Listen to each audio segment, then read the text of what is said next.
We shift gears now and say hello to Mr. Lyden Moon here on the Bastard Den of Max Inc. Radio, along with E-Dub and Stoli. I'm Jimmy K. Lyden, what's up with you, man? A lot of stuff is up, man. You know, I'm looking very much forward to the show this Saturday over at the Rigby, man. It's going to be a good time, you know? Absolutely. That is going to be a fun show. You know, you played, you played with John Messino, actually. The show is going to be with John Messino Band. And, you know, you and John actually have quite the history. You've played to a lot of shows with him. And talk about playing with John. Oh, John's fantastic, man. Actually, John and I go way back just because when my first record came out back in '98, Susan, his wife, at the time was on JJO. And she would, had the local show. And the local stage. Yeah, and she played me on there, and then she, invited me up, and we did a radio interview and all that a couple of times. And just from that, we John and I met, and then he set up a couple of gigs where I came up and opened for him, and then vice versa. I came up and had some shows at Madison and asked him to open for me, and that kind of a thing. So we've actually played quite a bit over the years together. Very cool. Lyden, on your website, we found a quote that says, Lyden Moon decided long ago that the vocalist in his band would be his guitar. Have you ever written a song and then thought about adding vocals to it later, or has anyone ever approached you with lyrics to put on one of your songs?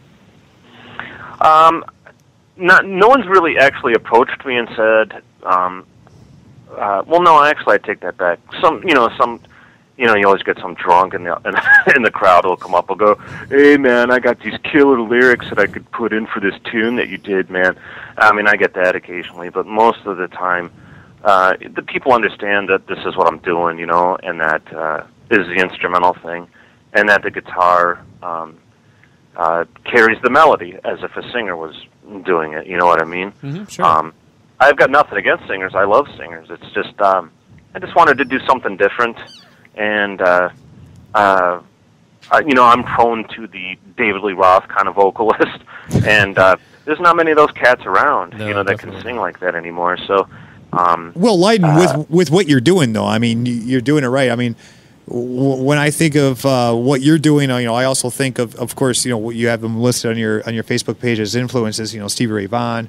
Steve Vai, Joe Satriani, Stevie Ray Vaughan too. He made his guitar sing too. Mm-hmm. Jimi Hendrix to that effect, Oh yeah. I mean, what is it like? I mean, when you're on stage playing this, and I've seen you play, you're kind of laying back. You're rocking out, but you're kind of laying back. Sometimes your eyes are closed. Are you visualizing kind of a story in your head as you're playing these songs? Actually, live, man, I'm concentrating. Because I want to do the song right, you know what I mean? So, I'm really, really kind of locked in a zone, if you know what I mean. Like, I just want to play the song to the best that I can, That's basically where I'm at when I'm live. Like, I don't know how else to explain it. It's kind of a weird thing, but it's sometimes, yeah, I zone out, but most of the time I'm really just concentrating to play the song as perfectly as I can. I grew up as I want to play the song clean and deliver it, with the right dynamic and the right tone, so on and so forth, you know what I mean? And that takes a lot of concentration as opposed to just getting up and jumping around like a fool, you know what I mean? So I try to that's what I'm doing, is I really try to deliver the song the best that I can. So what do you think it is about your music that speaks to the typical rock and roll fan without the lyrics? Because obviously any kind of your typical band is going to have a vocalist. Yours doesn't. So how do you think your music draws them in? Well, my music isn't. It's not a shred fest. Like a lot of guitar instrumentalists that I know are just really into just blazing all the time and showing their technique and that kind of a thing. I have elements of shred in my music, but most of it, I believe it comes across as a song. There's a definitely melody line. There's it almost flows as if there's a verse, a bridge, a pre-chorus, and a chorus, and a solo section. that's how I almost write the song, as I almost write the song, as if a vocalist was singing it. So the guitar, like I said, does the singing, and I think that's why people can follow what I do, is because they can catch on to the melody and follow it as if they were following a singer, as opposed to me just burning and playing a million notes from beginning to end, and then the next song is the same thing. That gets old and it gets boring after a while. So you have to have the song breathe like a song, and that's what I think why my stuff always goes over fairly well for even people that aren't really guitar heads. You don't really need to even be a guitar head to like the music that I do. Lyden Moon joins us here in the Bastard Den on Max Inc. Radio. Lyden, big show coming up on Saturday at the Rigby Pub and Grill here in Madison, a new music venue here in Madison. Looking forward to that. Who beside, I mean, we talked about John Messino. Who else in the Wisconsin Midwestern music, with all the bands, who do you like to play with? Who do you like to go out and gig with? I play with anybody, and it doesn't matter, man. I just like to play, you know what I mean? And I like to play have other bands on the bill with me, just because it's, let's face it, nobody wants to hear 3 hours of guitar music. Right. I mean, that's a long night, dude. You know what I mean? So I like to break it up. So I like to have different kinds of bands play. And like when I play down in Chicago a lot, dude, I'm thrown on from everybody. With other bands on the bill, with like from everybody from death metal to pop. You know what I mean? It's just across the board. So do you ever have any bands bring you up to play a song with them or anything like that?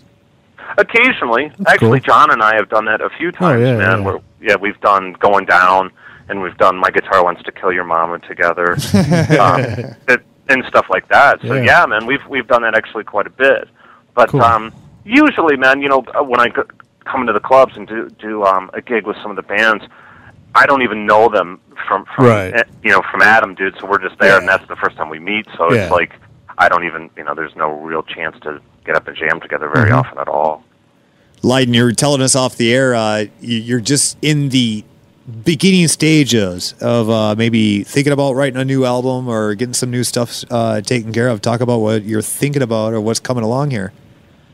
Well, we just started. I mean, I've got my fifth record is out, and it's just about a year old right now, a little over a year actually, and that's titled "It's What's Inside the Rocks," my latest one. But I just started the writing process because, like I said, man, we just got our new bass player, Mark Kangas, who's been with us for about 5 months, and it takes a while to get the new blood in, that kind of a thing. And he's playing tight, and he's great and all that. But you know what I mean, dude. When you start writing with someone, it takes a while to get that kind of flow going. So we're just starting to write. So I don't anticipate a new record for quite a while yet. You know what I mean? Because at least we're starting right now. But budget is always a big thing, as you guys know. All those things play a factor, man. So, absolutely. And plus the way the public is, dude, is I still am old school, man. I still like to buy like a physical product that's in my hands, and I still have a hard time wrapping my head around the whole download thing. I don't get it, man. No one wants to read liner notes anymore. They don't care about artwork anymore. They just want the tune. And I suppose that's cool and all. But I still like the whole thing, man. I actually miss records, man. So. But we'll see what happens. So. Awesome, man. So the show's coming up this Saturday at the Rigby Pub and Grill with John Messino. Get out. It's a $5 cover. It's a fun place to see a show. What else is on the calendar for you, Lyden? What's beside the Rigby? Where are you playing at? Well, obviously this week is up by you guys. Then the following week I'll be in Racine at a place called Northside Saloon. Then the 17th of February I'll be down in Chicago. No, the 17th I'll be in Janesville, Of February I'll be in Janesville at the Back Bar. The 18th I'll be in Chicago at a place called Bada Brew. I'm all over the place, man. So just the easiest thing is just go to lydenmoon.com, and that lists all the dates and everything right there. That's awesome, Lyden. Always a pleasure talking to you. Like I said, next time you got to come in person to the Bastard, and you have to experience the Bastard Den. Oh, without a doubt, man. I can't wait. And E-Dub and Stoli, it'd be cool to see you guys as well in there too. Yeah, can't wait for it, man. Yeah. Looking forward. Well, I hope to see you guys on Saturday, and for everybody who's out there in listening land, get your ass to the show, man. We got to get this place. We got to get some people in there, man. It's gonna be a good come time. Out, support live music, Hell yeah, Lyden. We'll talk to you soon. We'll see you on Saturday, and let's hear some Lyden Moon right now.